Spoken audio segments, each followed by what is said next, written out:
बुद्धिमानी दिखाई नहीं देती। ऐसा क्यों महाराज? हम जो कुछ भी कर रहे हैं आपकी सुरक्षा को ध्यान में रखकर कर रहे हैं। इस समय हमारी सुरक्षा से भी महत्वपूर्ण है परशुराम का वध। इस समय परशुराम की दशा उस चूहे जैसी है जो घर में अपने लिए अनाज ढूंढ रहा है। यह अनाज उसे मूषिक पेटिका में दिया जाएगा। जैसे ही वो अनाज के लालच में आएगा हमारे जाल में फंस जाएगा और हम उसे बंदी बना लेंगे। महाराज, आपकी बात का तात्पर्य? मेरा अर्थ बिल्कुल स्पष्ट है। इस समय परशुराम केवल मुझे ढूंढ रहा है। जैसे ही वो मुझ पर आक्रमण करने आए उसे आने दिया जाए। जैसे ही वो हमारे घेरे में आ जाएगा हम उसे चूहे की भांति पकड़कर मार डालेंगे। महाराज, मैं आपका तात्पर्य अच्छी तरह समझ गया। हम इसी प्रकार व्यूह की रचना करेंगे।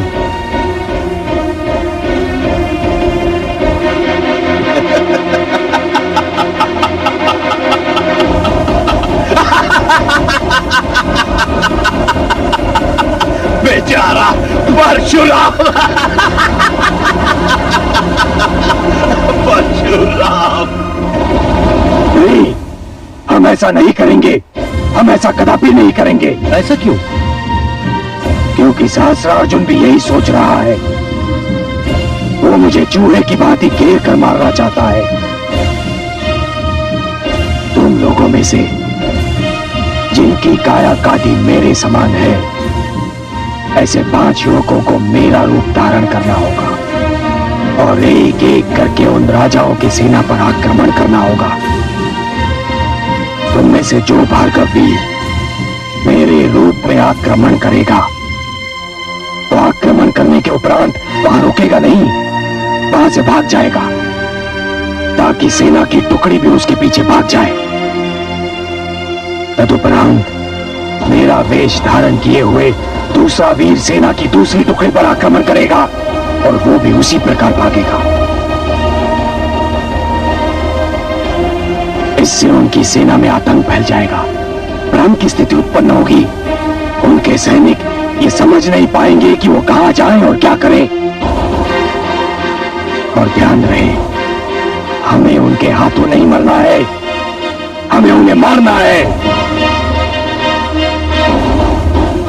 और कोई प्रश्न? नहीं, हम समझ गए, हम समझ गए, हम समझ गए।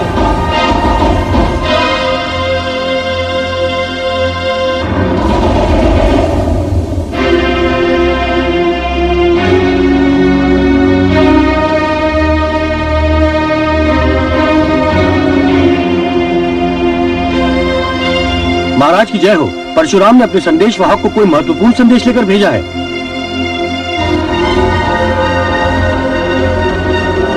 सावधान रहने की आवश्यकता है महाराज। हम परशुराम पर भरोसा नहीं कर सकते। हम है क्षत्रिय हैं। 4 पुत्रों के कटे हुए सर देखकर भी हम क्षत्रिय परंपरा को नहीं भुला सकते। संदेशवाहक का स्वागत है। वो संदेशवाहक चाहे हमारे शत्रु परशुराम का ही क्यों ना हो, उसे आदर सहित अंदर लाया जाए। जो आज्ञा महाराज।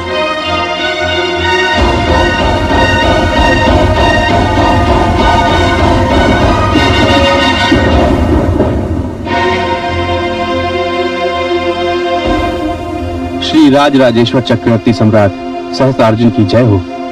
औपचारिकता में समय नष्ट करने के स्थान पर वो संदेश सुनाओ जो परशुराम